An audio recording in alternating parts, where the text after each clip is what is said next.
Hola, bienvenidos y bienvenidas a un nuevo episodio de Ciclismo Evolutivo. Hoy contamos otra vez con un grupo de grandes expertos en la materia. Tenemos a Noel Martín, Juanjo Pérez y Antonio Campos. Buenas tardes, chicos. Buenas tardes. Buenas tardes, un placer estar de nuevo con vosotros. Hola, muy buenas tardes. Bueno, ya os conocerá la gente de otros podcasts, así que nos damos las presentaciones, pero bueno, así que somos todos graduados en Ciencias del Deporte, entrenadores de ciclismo. Me gustaría preguntaros lo primero, ¿cómo habéis visto el final de la Vuelta a España? Esta polémica que ha habido entre Carapaz, Roglic, Movistar, ¿qué os ha parecido? Por ejemplo, Antonio. Bueno, pues a mí la verdad que me ha parecido como mínimo interesante, ¿no? Ha estado bastante guay y creo que a lo mejor está por ver en ese sentido, porque bueno, ya sabemos que hay o puede haber ciertos piques o se pueden guardar ciertos favores o ciertas pullas y creo que el año que viene y los próximos seguro que van a estar bastante entretenidos y algunos se acordarán de la etapa, entre comillas, bueno, creo que era 17, ¿no? Porque ha tenido 18 etapas esta vuelta. Bueno, pues sí, apretada como pocas. Hemos visto cómo al final había 3 corredores que hasta el último día podían llevarse la victoria final. Y bueno, etapas espectaculares, la gente atacando y bueno, un Roglic que ha estado hasta el final a punto de perder la vuelta y bueno, la polémica que ya cada uno dará su opinión. Pues yo estoy, pienso lo mismo. Creo que ha habido emoción hasta el final, que al final es lo que quiere todo organizador y lo que quiere la mayoría de aficionados, ¿no? Ha estado, ya solo hay que dar gracias porque se haya podido hacer, porque hace pues un mes lo veíamos muy negro con cómo estaba el Giro, pero bueno, al final se ha podido hacer, se ha podido competir y ha habido emoción y además ha habido también salseo, ¿no? De ese que nos gusta, de ese que nos da que hablar y que hace que todos pues tengamos nuestra opinión, aunque no nos pongamos algunos de acuerdo, pero que hace que se hable de ciclismo. Yo creo que eso al final también es bueno para el deporte, ¿no? Que haya este tipo de cosas, aunque igual a alguno no le guste, pero yo creo que el salseo pues de vez en cuando también viene bien. Pues Noel, mójate, ¿hubiese ganado Roglic la Vuelta sin Marc Soler? Yo creo que sí. Yo creo que al final es muy poco, es más... puede que sea un poco mental lo que te hace ahí ir a rueda, que sí que te ahorras un poquito, pero que realmente creo que es más mental que otra cosa, que el hecho de quedarte solo puede que te vengas un poco abajo psicológicamente, y yo creo que sí, que igual había sido por 10 segundos menos, por 15, no lo sabemos, pero yo creo que sí, al final Roglic en el cómputo pues creo que ha sido un pelín mejor, no digo más fuerte, digo mejor porque ha sido el que más bonificaciones ha sacado, el que más tiempo ha sacado, donde podía sacarlo, ha sido muy listo, ha controlado muy bien con su equipo, y Carapaz quizá pues le ha faltado eso, atacar desde un poquito de más lejos o también le ha faltado equipo en algunas ocasiones, que se ha visto que lo ha intentado, pero que Ineos de este año pues no era Ineos. Bueno, Antonio, tú que estás ahí dentro del equipo, ¿tiró el Movistar para joder a Carapaz o tiraron para conseguir el cuarto puesto?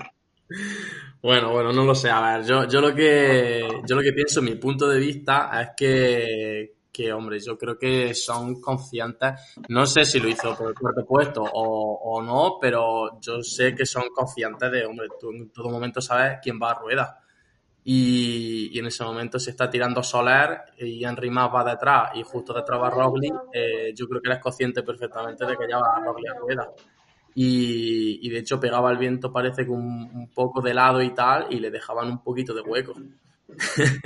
O sea, no le estaban encunetando ahí al máximo tampoco para que estuviese muy incómodo, o ni siquiera hicieron el gesto de que pasase a relevo, que lo podrían haber hecho, ¿por qué no? Pero bueno, a mí me da la impresión de que bueno, o por un motivo o por otro, pero sabía que le estaban ayudando. ¿Tú qué opinas, Juanjo? ¿Le pudo la presión a Roglic al final de la Vuelta? Bueno, yo creo que sí, ¿eh? Yo creo que la etapa del Anguilo, sobre todo, yo creo que psicológicamente en esos muros, esas cuestas de cabras, como dicen, pues yo creo que vi como Roglic se hundió, porque al final yo creo que iban todos muy justos esa etapa. Unos veíamos cómo arrancaban, pero en ritmo antes de arrancar daba la sensación que se iba a quedar. Dan Martin también lo pasó muy mal y al final salvó el día. y yo creo que a Roglic le pasó factura igual el no haber ganado el Tour.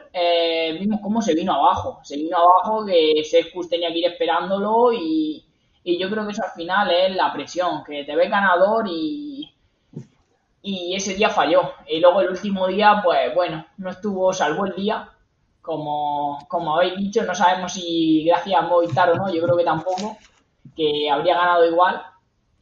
Pero bueno, yo creo que sí, que la presión y el haber perdido el Tour le ha influido en esta vuelta, que al final ha podido ganarla. Pero imaginaros si hubiera hecho segundo otra vez, le habría costado recuperarse. Sí, sí. Si termina otra vez segundo esta vuelta por el último día, joder, hubiese costado seguir en el ciclismo, desde luego. Bueno, la verdad que yo también estoy bastante de acuerdo con lo que habéis dicho. Y bueno, yéndolo o llevándolo ya a un tema más de entrenamiento, tenía dos preguntas, que además hace tiempo que me la hizo un chico, pero bueno, no encontraba forma de cómo responderle y creo que vosotros pues podéis ser una ayuda grandísima para poder solucionarlo, ¿no? Y bueno, os quería plantear este tema, ¿no? Por un lado me preguntaba cómo había cambiado el ciclismo y sobre todo los ciclistas desde los años 80 hasta ahora, ¿no? Desde los 80 a los 90 hasta ahora, en el nivel de entrenamiento, de trabajo, de cómo es el ciclismo, ¿cómo lo veis? Pues bueno, este es un tema que yo me voy a mojar. Te voy a decir, pues en los 80 y los 90 estaba claro que se priorizaba mucho más el volumen, largas tiradas de entrenamiento y entrenos de 6 o 7 horas se veían más, que ahora no son comunes. Ya no sé si viste una entrevista a Alejandro Valverde que dice: no he hecho 7 horas nunca y no las voy a hacer. Y bueno, yo diría que uno de los motivos, que por desgracia en el ciclismo en la década de los 90, no podemos escondernos, había mucho dopaje. Y creo que esto también hacía que el entrenamiento fuera distinto. Ahora yo creo que es un ciclismo limpio y no es como antes. Al final, podías entrenar. ¿Por qué podías entrenar? Porque al final recuperabas de otra forma. Y todo lo que entrenabas lo podías asimilar. Ahora creo y espero que no sea así y al final entrenamos lo justo para producir una adaptación, que es lo que buscamos. Entrenar lo que necesitemos para conseguir el máximo rendimiento posible. Si entrenamos más, pues al final estaremos generando fatiga y iremos más cansados y sin obtener las respuestas fisiológicas que queremos. Yo pienso que bueno, ha cambiado obviamente muchísimo, aparte de por el aspecto del doping que decía Juanjo, obviamente también porque hay un avance tecnológico enorme y hay un avance también en el campo de la ciencia enorme respecto a aquella época, y eso ha hecho, desde mi punto de vista, que también sea un deporte mucho más perfeccionista o que ya se cuide todos los detalles. Entonces, no sé, aparte de que se ha profesionalizado más, que ahora también se le dan muchas comodidades a los ciclistas y al equipo y tal, pues eso, sobre todo la ventaja tecnológica, el tema de vatios que se conoce más, que es, bueno, el tema de frecuencia cardíaca, el tema de método de entrenamiento, de polarizar o no polarizar, de dar prioridad a tal, el tema de trabajo interválico, pues ya en cuanto a los entrenadores e incluso a los ciclistas aprenden mucho más y son mucho más conocedores de todos estos tipos de entrenamientos y saben utilizar esa herramienta. Entonces yo creo que es una gran diferencia también en cuanto a la hora de entrenar e incluso a la hora de competir. Cambian las carreras, y aparte de que hayan cambiado también los recorridos y tal, cambian también la forma de correr en ese sentido. Y yo creo que en parte es por el tema tecnológico. Sí, una cosa ahí que ha apuntado que es muy interesante, ¿no? Al final es que ya no es solo el entrenamiento, es que es cómo se recuperan en el hotel, en su casa, en la mesa, en el sueño, ¿no? Al final ahora hay mucho más control de cosas que en los años 80 o 90 pues se pasaba de ellas, ¿no? Da igual, o no se planteaban que lo que comiesen durante un entrenamiento o durante el día a día fuese importante más allá de estar fino, ¿no? Claro, Noel, ¿qué dices? Un momento, Manu, también pienso que eso hace también que ahora mismo todo el mundo sea muy perfeccionista o gran parte de los profesionales. Entonces hace que la persona que no lo sea, ahí haya una gran diferencia. Por lo tanto, yo creo que esto antes no pasaba tanto. Antes más bien si pasaba al revés. La persona que era perfeccionista y que intentaba cuidar todo al detalle dentro del conocimiento y las herramientas que tenían antes, creo que destacaba por encima, o al menos daba un pasito por encima en su propia referencia a lo que él es. Pero ahora todo el mundo se cuida muchísimo y todo el mundo cuida muchísimo y desde categorías inferiores. Entonces, creo que eso hace que la persona que no lo haga sí que se note ese déficit, por lo menos respecto a su propio nivel. Yo coincido Sí, claro. con vosotros y simplemente añadir, o sea, otro tema también que creo que se ha profesionalizado mucho, en general se ha profesionalizado mucho, entrenamiento, o sea, avanza mucho la ciencia, los deportistas ya vemos que se despuntan muy pronto. Yo creo que desde los 15 años ya están entrenando con potenciómetro, ya avanzan mucho más rápido porque saben lo que entrenan, porque hay mejores entrenadores, hay mejor nutrición. Yo creo que al final hace que consigan un mejor rendimiento antes, ¿no? No creo que los que consigan ahora Pogačar, Evenepoel, todos estos, que con 20, 22 años destacan tanto sea porque se han matado a entrenar, no lo creo, como antes lo hacían los rusos, por ejemplo, que eso sí que eran porque hacían barbaridades, porque con 18 años entrenaban como gente de 28 o con 16. Creo que en este caso ha sido porque se ha avanzado mucho. Y luego, una cosa que no habéis comentado, que creo que también se ha profesionalizado mucho, los equipos en cuanto a correr en equipo, ¿no? Antes no había los equipos todopoderosos que hay ahora, desde el US Postal, que son incapaces de, sí, tengo al mejor corredor y voy a maniatar la carrera, se va a hacer lo que yo quiera. O sea, antes podía, pensando en Miguel Indurain, por ejemplo, que es el anterior gran ganador de muchas grandes vueltas a Armstrong, nunca ha llegado a tener ese gran equipo, ¿no? Siempre le han atacado de lejos, siempre le han dejado, aunque luego él se resistía y al final era muy fuerte, pero no tenía tanta capacidad para bloquear la carrera como tienen ahora, pues, como ha tenido el US Postal, ha tenido el Sky hace unos años y este año, por ejemplo, ha tenido Jumbo, que al final del turno no ha ido bien, pero la carretera la ha tenido manatada de principio a fin, no ha habido fisura ninguna, y si Roglic hubiera estado un poquito más fuerte el último día, habría ganado de calle, habríamos dicho todos que era imposible ganarle, ¿no? Ha sido por un detalle de una crono, pero yo creo que ahora los equipos cuando van a ganar, cuando tienen a un gran corredor capaz de ganar una gran vuelta, o sea, son capaces de controlar tanto las cosas que muchas veces a priori también eso provoca que los demás corredores salgan un poco atemorizados, ¿no? Con miedo a esto va a ser imposible ganarles, no voy a ver qué hacen ellos, porque yo no puedo hacer nada. Sí, sí.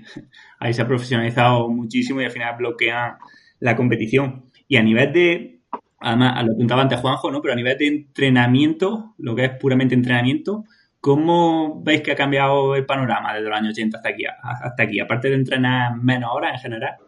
Bueno, pues yo creo que se han innovado muchas cosas, como ha dicho Antonio también, en las ganancias marginales. Antes, en la década de los 80, la década de los 90, si nos vamos a los equipos profesionales, ya no te digo equipos amateurs, es que no tenían entrenadores como tal, no tenían graduados en ciencias del deporte, tenían el médico, el masajista, pero no había un entrenador que tuviera la titulación pertinente.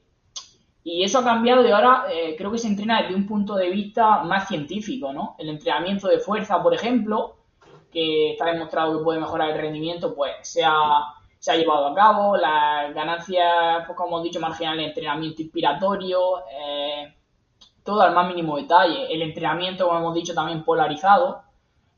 Antes se tiraba más de volumen y ahora pues también la intensidad que es importante, centrarnos en eso. Claro, yo pienso más o menos similar. También creo que, pues, como tú has dicho, el entrenamiento de fuerza, eso hace unos años casi que era impensable o eras el rarito si lo hacías. Y ahora, como está tan demostrado y poco a poco se está educando a los deportistas y está tan implantado también en la élite, que al fin y al cabo es la referencia de la mayoría de las personas, pues creo que se normaliza más y casi que cualquier persona, cualquier cicloturista, por así decirlo, sabe que conoce el entrenamiento de fuerza y sabe que es importante y que puede aumentar su rendimiento. Al igual que entrenar core o al igual que hacer alguna rutina compensatoria o al igual que cualquier tipo de entrenamiento. Creo que antes nos centramos más en lo que es puramente la bici. Creo yo, y ahora se intenta ir muy al detalle, hacer simulaciones de carrera o prever cómo va a ir la etapa o dónde se va a decidir o en qué tipo de esfuerzos, intentar entrenar ese tipo de esfuerzos, o dar estímulos fisiológicos para aumentar el rendimiento en ese tipo de esfuerzos, que tampoco hay por qué replicar el tiempo de esos esfuerzos.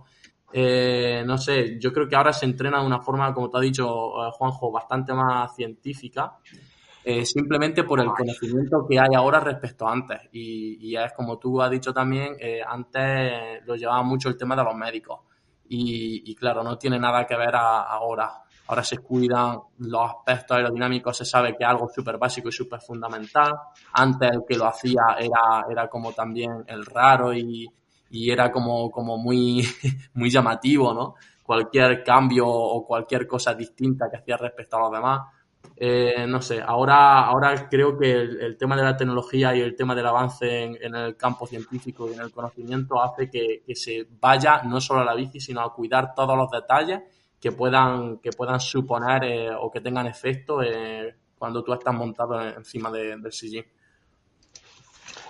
Así es, ¿no? Y ahora, o sea, enlazando con lo que he dicho antes de la profesionalización de los equipos, también en cuanto a staff, antes había, pues eso, un fisio, bueno, un fisio no, un masajista y a lo mejor un par de mecánicos, y ahora hay prácticamente un fisio por cada ciclista en un tour, en una vuelta, y luego a mayores un osteópata o un especialista, o aparte de un montón más de mecánicos, especialistas en rendimiento que están viendo cada etapa el material, viendo temas de aerodinámica. No todos los equipos lo tienen, pero bueno, son también avances que se han introducido, y los equipos punteros pues hacen todos los años sus test con las cabras, ven qué tubulares son mejores, ven qué posición de cada corredor, ven qué ruedas son mejores, qué ruedas elijo en función del perfil de la etapa. O sea, se ha profesionalizado mucho en ese aspecto, ha aumentado el presupuesto, y el que se dedica, antes era igual, solo a fichar corredores y luego cada uno que se busque la vida, ¿no? Y ahora pues lo quieren centralizar un poco todo desde el equipo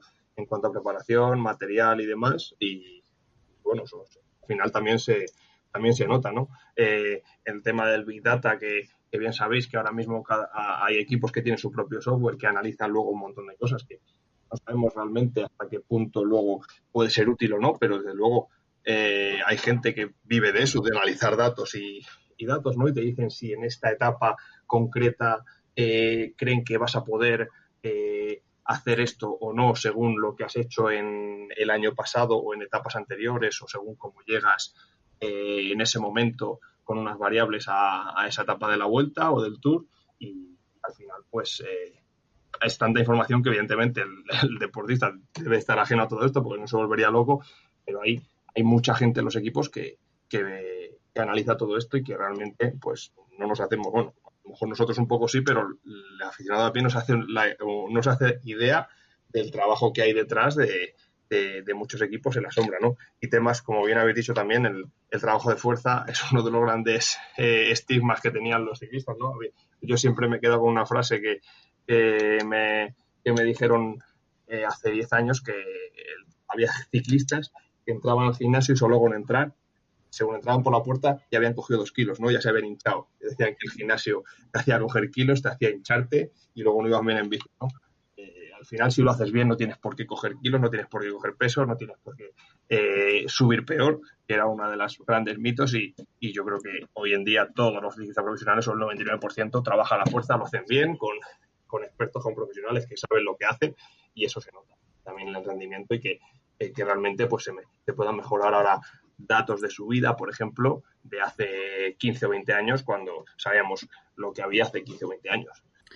Pues si hay una palabra que sacaríamos, ¿no?, de este entrenamiento actual, es entrenamiento científico, como decía antes Juanjo, ¿no? Y estoy de acuerdo en que al final la ciencia bien entendida es eso, ¿no? Un ensayo y error que va hacia la optimización del entrenamiento en este caso. Pero bueno, aquí quizás tengamos puntos de vista diferentes o no lo sé. Pero bueno, sería bueno tenerlos también. Y me gustaría introducir en este tema una cuestión, ¿no? Y es que ¿cómo va el conocimiento, ¿no? Y en mi opinión, en este caso, la evolución de los 80 hasta ahora ha ido realmente desde la práctica de lo que hacen los ciclistas y luego ya se ha pasado eso a la teoría, ¿no? Ha sido un conocimiento basado en la práctica, en el ensayo y error, y no un conocimiento basado en lo que decía la teoría de los científicos y luego se haya pasado al entrenamiento, ¿no? Por ejemplo, en el caso del entrenamiento polarizado, todos sabéis que cuando se estaba, o bueno, cuando las facultades o los teóricos, digamos que recomendaban entrenamiento tipo umbral porque era el mejor para optimizar o para elevar este umbral de lactato, vieron que los mejores deportistas del mundo y sus entrenadores ya estaban haciendo esta distribución de entrenamiento polarizado sin saberlo. Los 120 gramos de hidratos de carbono hora, ¿no? Que recomienda Aitor Bilbao, lo mismo, vio que había deportistas que estaban comiendo más de la cuenta, o sea, más de esos 90 y no estaban teniendo problemas. Y luego se llevó a la teoría. Y bueno, incluso la parada del café esta típica, que bueno, que a lo mejor no es súper científico, ¿no? Porque imagino que lo más científico es entrenar en un rodillo, pero de la práctica y de ver que a los deportistas o los ciclistas que lo hacen, hostia, les va bien en las carreras, ¿no? Incluso ahora decían que Pogačar, que su secreto era no parar, y le mira en Strava los entrenamientos y para media hora o 45 minutos en todos los entrenamientos. Creo que es interesante eso. ¿Por qué? Porque, digamos, en el mundo profesional, mucha gente de la que hay, muchos entrenadores son los mismos, ¿no? Son gente que lleva ahí en ese mundo toda la vida, que con ensayo y error habrán llegado digamos, a entender mejor cómo funcionan los organismos. Lo digo, por ejemplo, porque a veces queremos hacer pasar por ciencia lo que no es, y ya para terminar, porque me estoy extendiendo mucho, pero, por ejemplo, uno de los entrenadores o el entrenador más solicitado seguramente a nivel nacional, que sabéis quién es que hasta hace 2 años mandaba los entrenamientos en Word y ahora no sé cómo los manda, pero igual también, pero eso no hacía que fuese un entrenamiento menos científico o menos útil para los corredores que al final andaban, ¿no? Que es lo que buscaba. Entonces, a ver cómo veis esto, ¿no? Porque a veces parece que simplemente ahora se entrena mejor porque se utiliza algún dato que realmente, bueno, yo en mi opinión, no es la panacea o no es lo que hace que estos deportistas anden así, sino que es más la práctica. A ver si me he explicado bien porque he hablado mucho y la verdad que igual me he liado. Sí, no te has explicado. Al final está claro que todo se ve desde un punto de vista científico, pero hay cosas que no puede explicar la ciencia. Como la ciencia, lo que hemos dicho, va a explicar que la parada al café a un deportista le puede venir bien. Pues claro que le puede venir bien. Tú echas tu mañana entrenando, socializas un rato, hablas con tus compañeros de grupeta y esto viene bien. Pues desde el punto de vista fisiológico igual no produce nada, pero psicológicamente ahí te produce unas mejoras que te van de maravilla y por lo menos echas tu mañana y acabas contento. Entonces hay que entenderlo todo, que no son todos números. Y aunque eso sí ha sido un gran cambio, que en la década del 80 no teníamos ninguna manera de cuantificar, solo velocidad y kilómetros, por eso era muy común en los test en pista, porque al menos teníamos tiempo, y los test en los puertos, pero solo con cronómetro. Ahora pues tenemos vatios, tenemos frecuencia cardíaca y esto pues ha revolucionado el mundo del entrenamiento. Pero bueno, que hay muchas cosas que no explican los números. Sí, yo pienso que al fin y al cabo sí es cierto que ha avanzado muchísimo la ciencia, que tenemos mucho más conocimiento al alcance de un clic, nunca mejor dicho. Y todo eso es cierto, pero al fin y al cabo a nosotros como entrenadores y a los corredores como ciclistas que son, lo que les interesa es algo práctico y algo útil. O sea, tú a un ciclista le dices que haga X cosa y no le va bien y le da igual que en un libro ponga que vaya perfecto. O sea, es que le da exactamente lo mismo y viceversa. O sea, al fin y al cabo hay que ser práctico y sí que habrá gente que viva de hacer ciencia o crear ciencia o llámalo como tú quieras, pero nosotros al fin y al cabo lo que vivimos es de entrenar y de hacer que esta gente vaya bien. Entonces, lo que tenemos que ser es práctico y por supuesto que muchas veces la experiencia va por delante del conocimiento o de la ciencia. Eso es un hecho. Y el que no lo quiera ver, pues lo tiene entonces complicado o está igual muy ciego, no sé.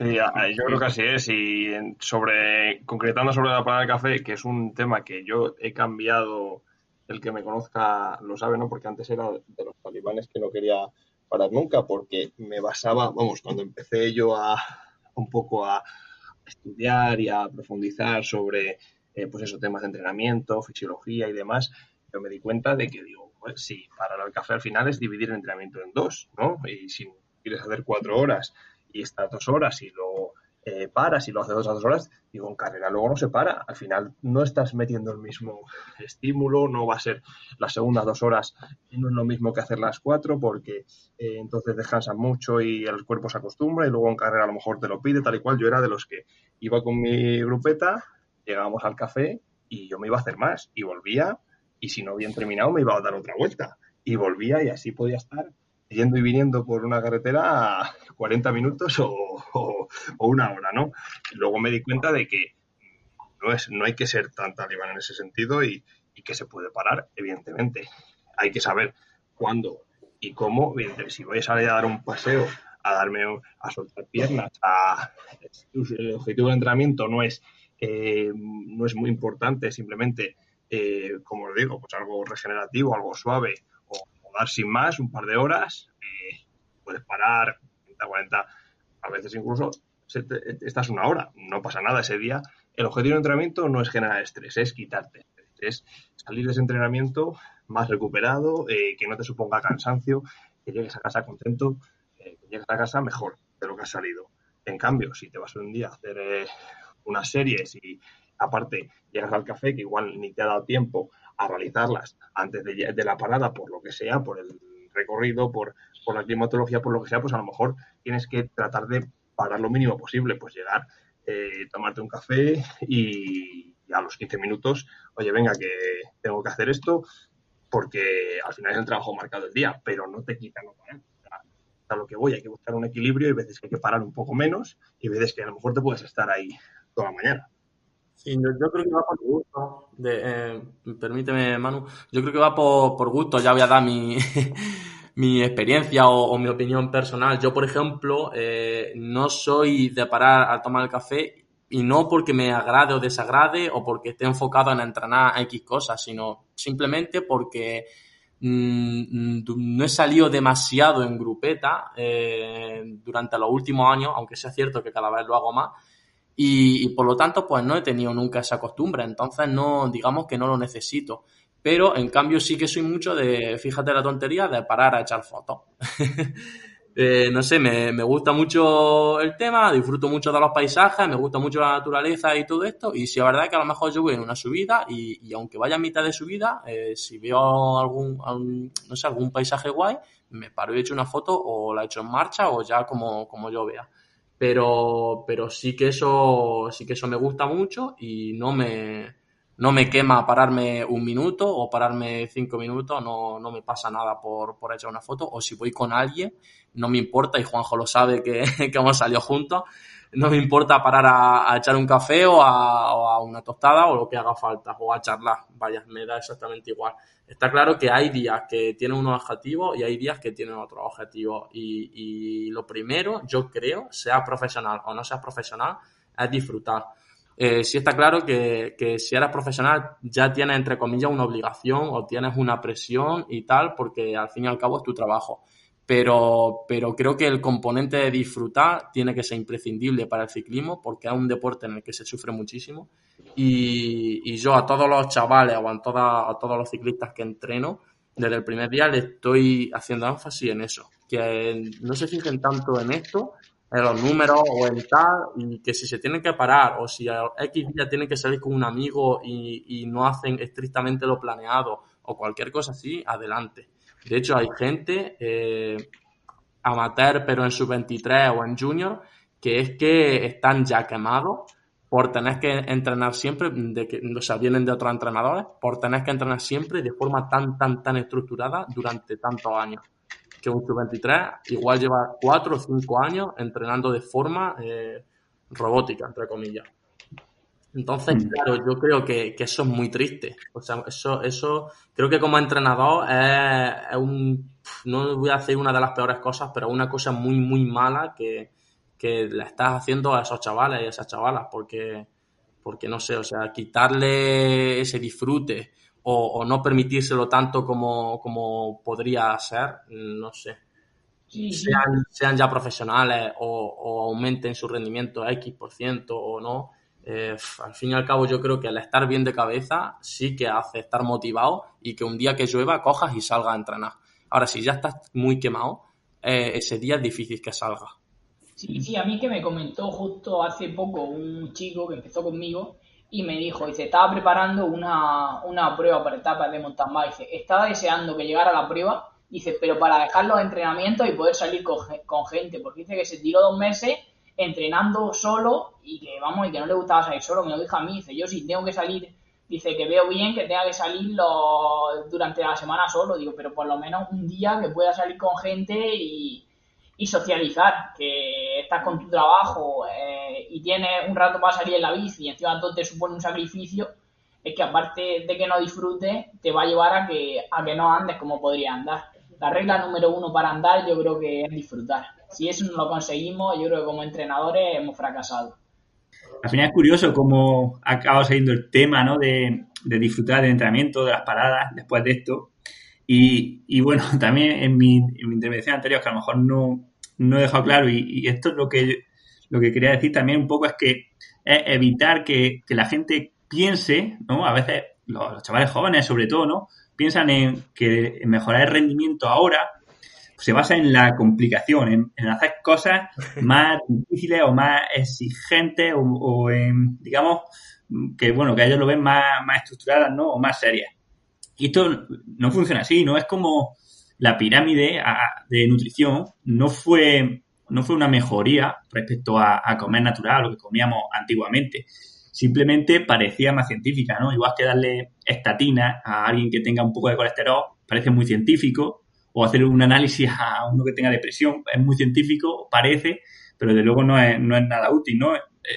Por ejemplo, en este caso, yo que sé, para que lo entendamos, o sea, no es más científico usar los TSS, por ejemplo, para cuantificar la carga de un ciclista que va al Tour, que hablas con él y ver sus sensaciones, ¿no? Y cómo se encuentra de fatigas, si le duelen las piernas o si no, cuando se levanta, la percepción de fuerza en las series, ¿no? Entonces, mucha gente cree que la modernidad, ¿no? O que el entrenamiento ha evolucionado en base a hacer las cosas como más complejas, más difíciles, ¿no? Mira, voy a poner un ejemplo. Como no sabe español, conocéis así que habla de muchísimo del lactato, ¿no? Y al final tiene un programa que estima o calcula los carbohidratos que vas consumiendo en cada momento, etcétera. Al final hay gente que viene como muy de la academia, ¿no? O de la teoría, y van a la práctica y claro, no concuerda, ¿no? Y estuvo un año y los ciclistas lo decían que los sobreentrenaba vivos y se fue. Y esto ha pasado en muchos equipos, ¿no? Pasó en el 3, ha pasado en varios equipos de gente que ha venido solamente de, digamos, de la teoría, ¿no? O de los datos puramente, de los TSS, de los I-levels, y lo han llevado a la teoría y, hostia, que no funciona, ¿no? Que el deportista le dice, mira, que fui reventado, ¿no? Bueno, pero es que aquí dice que todavía puede acumular más carga, tal. Mira, al final cuando no anda, pues o el deportista se dice directamente o acaba el director pues echándolo por bajo rendimiento. Y luego cuando vemos entrenadores en España que llevan ahí 10, 20 años y que sigue llamándolo a la gente y cada vez tienen más deportistas, dice, hostia, a lo mejor hacen algo, ¿sabes? Aunque no use el Training Peak o que no use, yo qué sé, aunque no sepa lo que es el lactato y el ácido láctico, pero el tío este sabe entrenar, ¿no? Entonces, eso es lo que quiero decir, que la evolución también es prueba y error y ver lo que funciona de verdad bueno, tener la curiosidad, ¿no? Y las ganas de verlo en tus deportistas, aparte de haberlo probado tú, ¿no? O saber de lo que estás hablando, ¿no? En fin, no sé si queréis añadir algo o pasamos allá a la última pregunta que teníamos. Yo por ahora, yo creo que la podemos dar la última. Yo tengo ya poco que aportar sobre el tema, la verdad. Me la decía la misma persona y es muy relacionada y es buena también porque nos preguntaba algo así como si se puede llegar a profesional solamente con trabajo duro o si necesitas tener cierta fisiología especial. Vale, mira, os la voy a leer, porque si no...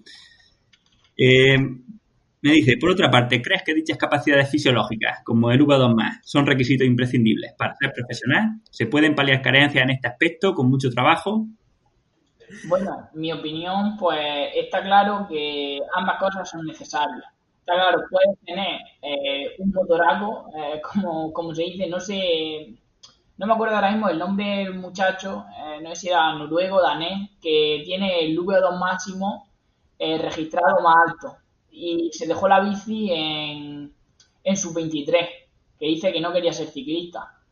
Está claro que no se puede ser ciclista profesional sin tener un mínimo, por mucho que nos duela, pues unas cualidades mínimas se necesitan. Pero sí se puede ser llegar a lo que es profesionales, no hace falta ser un fuera de serie, se puede llegar. Está claro que si esto se compensa con trabajo duro, con entrenamiento, ser meticuloso en tu entrenamiento, al hacer las cosas, pues está claro que se puede llegar a profesional. Hay profesionales, por ejemplo, con un consumo de oxígeno por debajo de 70, y hay otros, y muchos conoceremos personas seguro que tienen un consumo de oxígeno incluso de más de 80 y no son profesionales ni se han quedado cerca de serlo. Al final hay muchos factores que influyen en el rendimiento deportivo. Claro, yo pienso que ni blanco ni negro, ¿no? Como casi en todos los temas. Está claro que tener un buen VO2 Max o tener un buen motor, o llámalo como quieras, es bastante determinante. Pero el tener un buen motor no te hace un buen ciclista. De hecho, ser ciclista creo que es un concepto muy, muy amplio y muy completo. Más que ir rápido o más que tener buen motor. Porque, no sé, o sea, por muy buen motor que tú tengas, tú comienzas en el ciclismo, te metes en un pelotón profesional y a ver cómo baja esta gente, o a ver cómo se mueve en el pelotón, o a ver cómo leen la carrera. No sé, hay muchísimos más aspectos que te hacen de verdad ser diferenciados del resto, no solo el tener un buen motor. Obviamente es muy importante, pero también hay ciclistas profesionales, como dice Juanjo, que no tienen un gran motor, simplemente son muy currantes, también destacan en otros aspectos, como los que he podido decir anteriormente, y bueno, al final es currar y ya está. Si es que, pero obviamente también sí que se necesita unos requisitos mínimos. Si no, mucha gente que lleva muchos años y tal, igual algunos de ellos estarían en profesionales también. Sí, yo creo que al final hace falta un mínimo, ¿no? No, es muy difícil saber o estipular cuál es, pero hace falta tener un nivel medio alto, digamos, que a lo mejor luego con el nivel medio alto puede ser el mejor gregario, puede ser el que mejor lee las carreras de todos y no te hace falta tener un consumo de más de 70, por así decirte. En cambio, eres súper apreciado por los líderes porque sabes colocarle cuando hay abanicos, porque sabes estar atento a los cortes de salida, porque te pones a tirar el primero, porque cuando no hay pinganillos, que al final, bueno, los corredores, los profesionales están acostumbrados a correr sin pinganillo, pero muchas veces en categorías inferiores, cuando no hay pinganillo, pues sabes cuál es el momento adecuado para hacer una cosa u otra, cuando si vas tirando hay que subir el ritmo o no, si una fuga vale o no, ese tipo de cosas que muchas veces un director busca tener un capitán de ruta dentro del equipo y eso pues no lo da el consumo máximo de oxígeno, igual que la técnica a la hora de bajar, a la hora de lanzar un sprint. Puede que no seas un gran sprinter, pero simplemente eres rápido y eres habilidoso colocando a tu sprinter, pues a lo mejor no tienes unas capacidades brutales, pero eres súper apreciado para dejar a tu sprinter el mejor colocado en los últimos 500 metros. Entonces, hay cosas que no son tangibles y que aunque estamos en la época de los datos y de los vatios y de mucho análisis, hay cosas que sí que seguirán perdurando y que no, o sea, que son muy valoradas también dentro de los equipos a la hora de ser profesional. Evidentemente, dentro de un mínimo, pero con mucho trabajo y mucho esfuerzo, y si eres muy bueno en lo tuyo, sobre todo eso, al final destacar en algo, aunque no sea el motor, digamos, pero destacar en otro aspecto. Lo que ha dicho Antonio, tener motor y ser ciclista son conceptos distintos. Pues sí, nos han apuntado una cosa muy interesante, ¿no? Y es que ahora está todo súper especializado. O sea, es mejor o hay gente que se ha sacado mucho provecho de eso, centrándose en ser el mejor gregario en el llano o el mejor gregario en la subida o ser súper bueno en el sprint, aunque luego nos cueste muchísimo la llegada no, pero bueno, o el ciclismo da lugar a que personas con cualidades ciertamente diferentes, ¿no? Incluso a mayor rango, si nos vamos ya a pruebas de pista, ¿no? O pruebas de ultramaratones, pues gente que es muy, muy rápida o gente que es muy, muy de fibras lentas también tienen encaje en el ciclismo, ¿no? O en el BMX, o en fin, o en el rally si son muy técnicos, pero como decir, un mínimo de fisiología sí que hay que tener y el mínimo ciertamente es alto, ¿no? No sé cómo lo veis, pero quizás no sé, de 100 personas o de 100 ciclistas que haya, no sé cuánto decir, 5 que tengan cualidades de llegar a profesional. Hombre, yo creo que eso es muy complejo de saber o de estimarlo, pero podría ser. Al final, ya digo, yo he dicho, por ejemplo, la cifra de que un mínimo de 70, pero seguro que ha habido muchos ciclistas con menos, que evidentemente no habrán destacado, habrán pasado igual sin pena ni gloria, o habrán corrido en equipos pequeños y no habrán tenido resultados, pero han podido llegar a profesionales.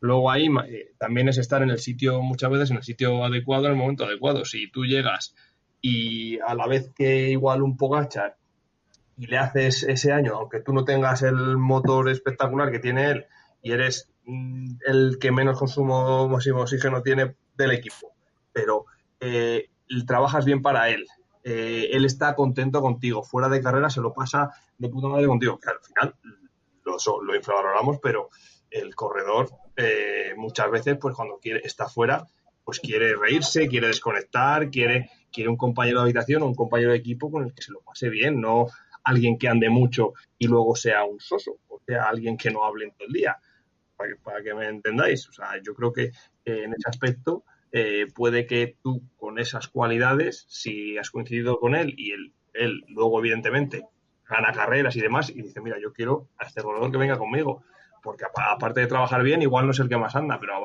aparte de trabajar bien, luego es que a mí me hace sentir bien fuera de carrera y también nos estamos dando cuenta de que los ciclistas lo primero son personas y que lo que pasa fuera de carrera luego se ve reflejado en carrera. Cuando un equipo no funciona bien fuera, cuando hay problemas, historias, cuando hay el run o cuando un corredor se va a ir porque no renueva y tal, ese equipo no funciona. Sí, sí, o sea, yo creo que eso es bastante fundamental y es obvio, o sea, es muy claro cuando se ve el movimiento en el mercado de fichajes como hay líderes que se llevan a gregarios vayan donde vayan. Y luego hay ejemplos también muy claros de lo que dice Noel, por ejemplo, Contador en el Tour cuando coincidió con Lance Armstrong, o sea, los gregarios que tenía en el equipo, la gente que le apoyaba, estaba claro que quién era y por qué estaban ahí. O sea, aparte de ser muy buenos y tal, son personas que aportan más allá del propio trabajo de gregario dentro de carrera. Y luego, pues a la hora de concretar números, como tú dirías, de un mínimo o algo así, como habéis dicho, yo no me atrevería, lo primero porque ya dudo mucho de cómo lo miden y de las máquinas y bueno, hay gente que te suelta unos valores que pasa igual que con los potenciómetros, que te dice, no, yo muevo tantos vatios a tal. Y luego ya cuando ves el potenciómetro, ves el contexto y tal, ya dices, bueno, eso es un poco dudoso, querer compararse con todo el mundo cuando cada uno lo hace a su manera y con sus herramientas, ¿no? Pero bueno, sí que es cierto que no es solo el dato del V2 Max o el motor o lo que sea, porque está claro que hay muchos ciclistas que son buenos ciclistas y no tienen grandes motores, y luego hay muchos ciclistas que están ahí o son profesionales no solo por el motor que tengan, sino porque aportan, incluso fuera de carrera, un extra o aportan cosas tan positivas que le dan mucho valor al equipo o a su líder. Sí, al final tú si eres un jefe y tienes que contratar a un trabajador, igual no coges al que mejor sabe hacer ese trabajo. También influye la actitud que tenga el corredor, el ambiente, como ha dicho Noel. Si estás en un equipo donde tú estás a gusto, estoy seguro de que tú vas a andar más. Entonces, al final, influyen muchísimas cosas. Y también, una cosa que se me ha olvidado comentar, la capacidad de sufrimiento. O sea, la cualidad de sufrimiento se puede entrenar, pero hay gente que habrá tenido un consumo de oxígeno brutal, unas cualidades brutales, pero no ha querido sacrificarse, no ha querido sufrir. Y todo eso nos viene a la cabeza Andy Schleck y muchos otros que podían haber dominado casi todas las carreras, o sea, tenían muchísimas cualidades y no han querido porque no son capaces de exigirse tanto o de sacrificarse tanto como otros con menos motor. Al final han ganado sus cosas, han rendido muy bien durante un pequeño periodo de tiempo, pero eso no se ha extendido porque no han querido seguir sufriendo tanto. Al final, seguro que todos tenemos a un compañero de grupeta que siempre, o alguien que entrenamos, que igual no anda mucho, pero que se retuerce cuando ponemos un ritmo y no se queda nunca, o sea, no se queda, pero ya cuando está muerto. En cambio hay otros que seguramente anden más que él y que a la mínima que lo den un poquito las piernas, ya levantar el pie. Entonces, eso también es fundamental. La cantidad de sufrimiento que tienen los buenos ciclistas es brutal y es una cosa que es otra cosa intangible que no se puede medir, pero yo creo que también marca la diferencia. Sí, otro apunte también interesante es que, por hablar también algo más científico y tal, es que aparte del motor que tenga o el V2 Max que tenga, los estudios, por lo menos, que yo he visto hasta ahora o que yo conozco, indican que a más motor en el campo profesional, en el ciclismo, a más motor, menos eficiente eres respecto a los demás profesionales que tienen menos motor que tú.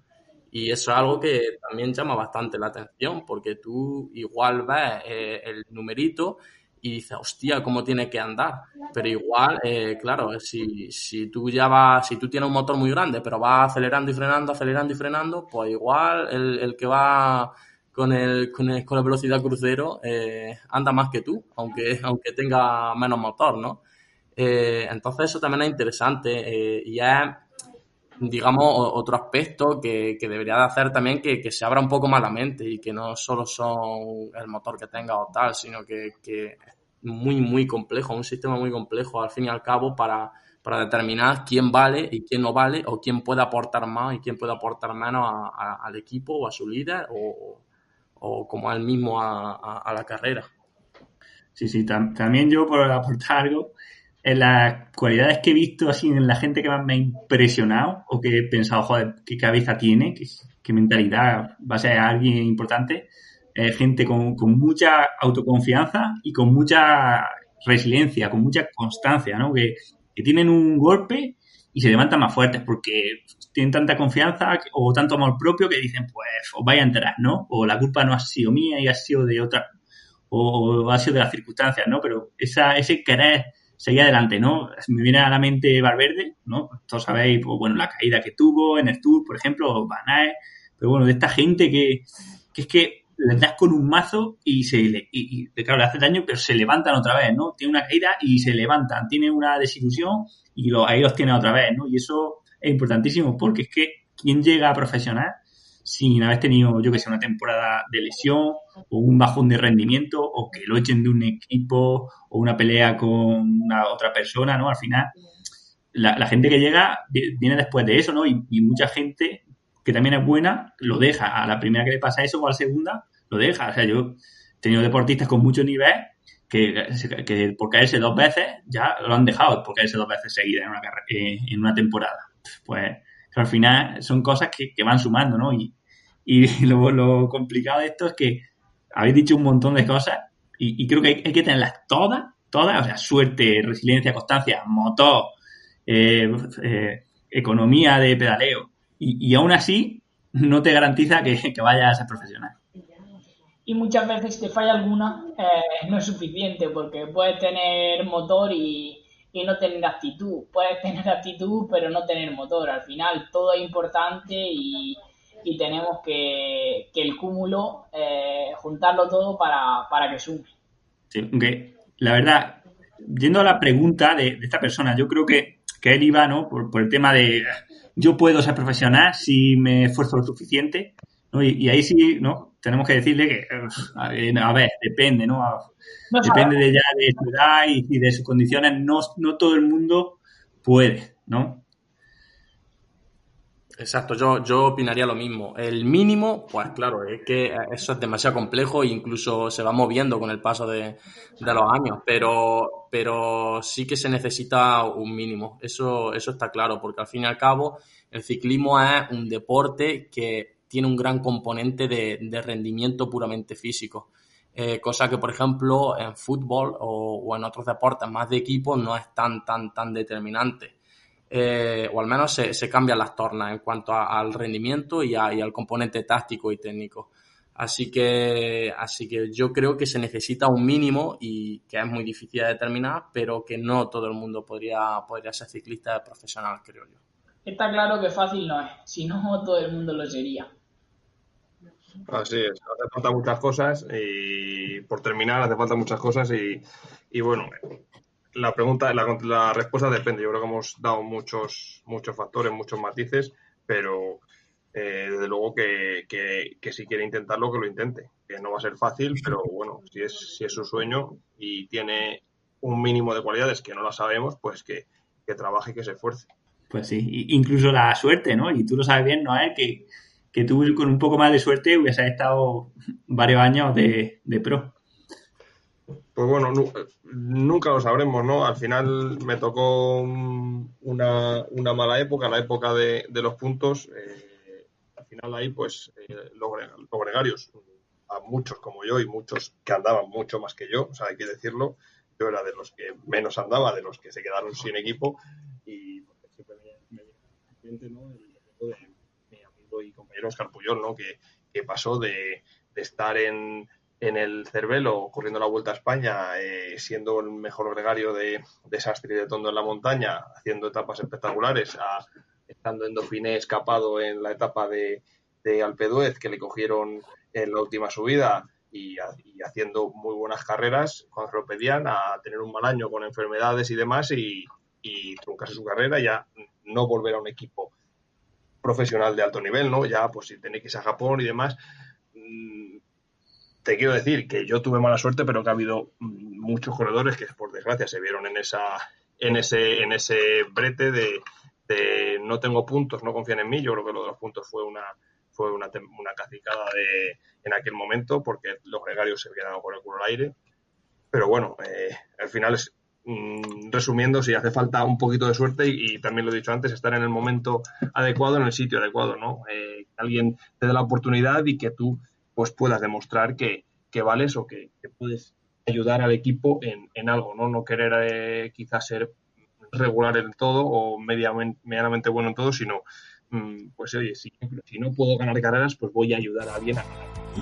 Pues genial, la verdad, con esa conclusión creo que podemos terminar el podcast y nada, ha sido un placer teneros otra vez, otra semana aquí, creo que han salido cosas bastante interesantes y la verdad que como siempre es un placer y me resulta bastante interesante porque al fin y al cabo son conversaciones que creo yo que son bastante distendidas y que tendría con cualquier persona que le gustase y entendiese un poco del tema, así que encantado y espero vernos en otra.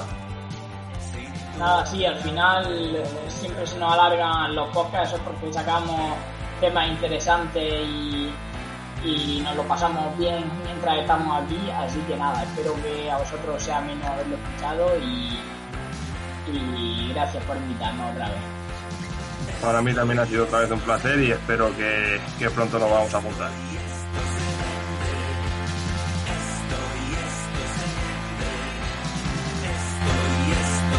Veremos cómo cambia el tiempo, veremos si hemos progresado. Es tan normal que se parezcan el futuro y el pasado.